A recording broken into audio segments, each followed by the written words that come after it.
You can start the chants, run it back for the Warriors. Yes, this was the scene, of course, winning their fourth title, at least for Steph Curry and the crew, others getting their first ring.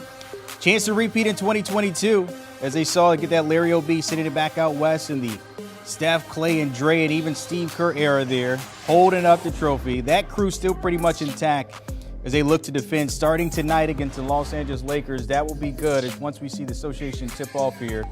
Looking at their offseason, of course, not many moves. A few departures here. Gary Payton II, who was big, of course, in the defensive end. Otto Porter was good from the outside form additions. Dante DiVincenzo and JaMychal Green. Outside of that movement, as you see here, they did put pen to paper for some of their stars in Jordan Poole and Andrew Wiggins, who were big in the postseason. The reason why, or one of the reasons, they have that fourth championship. Double B's on deck. NBA writer Brad Botkin checking in here with the association set to begin the season today. And Brad, the Dubs, one of the favorites to win it again this year. Last couple of days, it's been about everything off the court. A lot has happened within the franchise, away from what we usually see. But convince me that this group, what we have here, can repeat here in 2022. Well, they got Steph Curry, they got Draymond Green, they got Klay Thompson coming back. All indications are that last year was sort of a gap year to get back from the Achilles and the torn ACL. He wasn't quite himself. You saw him coming back to old form in the playoffs. I think he had 5 games where he had 5 threes in the playoffs. So you saw him coming around. The lateral movement defensively was there. They have all the pieces. I just don't think in this landscape, this is not a Tiger Woods early 2000s situation. For the first time really since I've been covering the NBA, this thing is completely wide open. Parity is the word of the season. So in this landscape, I just don't think that you can take one particular team. I think you have to take the field if you're a betting man, just because there's such a thin margin between every team. There's probably, I would guess, 10 to 12 teams that are right now sitting in their rooms saying, if things break right for us, maybe we make a small move at the deadline, we can compete for this thing. Injuries will tell the tale, as in a large ways they did last year.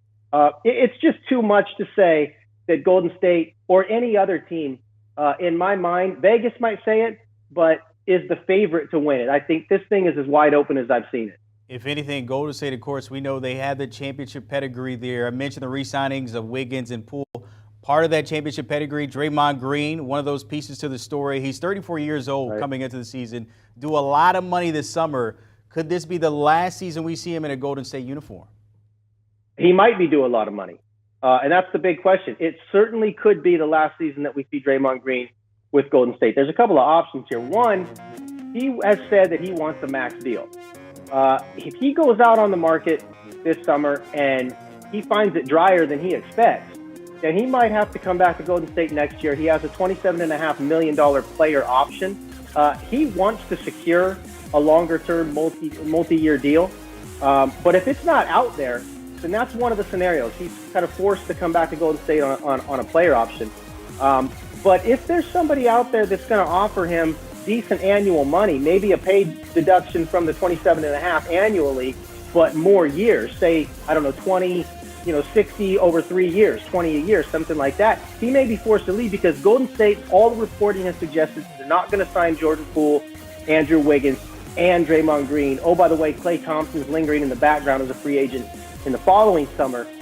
The Warriors kind of made a statement, I think, with the timing of their contract renewals of Wiggins and Poole. They came out within an hour of each other. They pretty clearly stated their position that we're choosing these guys. And as much as Draymond Green would balk at this suggestion, I think this year is kind of a tryout for Draymond Green. He's got to prove that he's still worth a lot of money because as the tax in the tax, the Warriors, if they re-sign Green anywhere close to that opt-in number, they're going to be over $500 million, $500 million, including taxes in salary. That's a big, big commitment for a guy that it feels like his game could drop off precipitously once it happens. So it's not for sure that Draymond's gone, but it is certainly on the table that this could be the last year in Golden State. He's got a lot to prove this year. Do you want a sports network that delivers everything that matters about the game? The highlights, the picks, the instant analysis, no yelling, no fake debates, no politics. Hit the subscribe button and never miss a moment.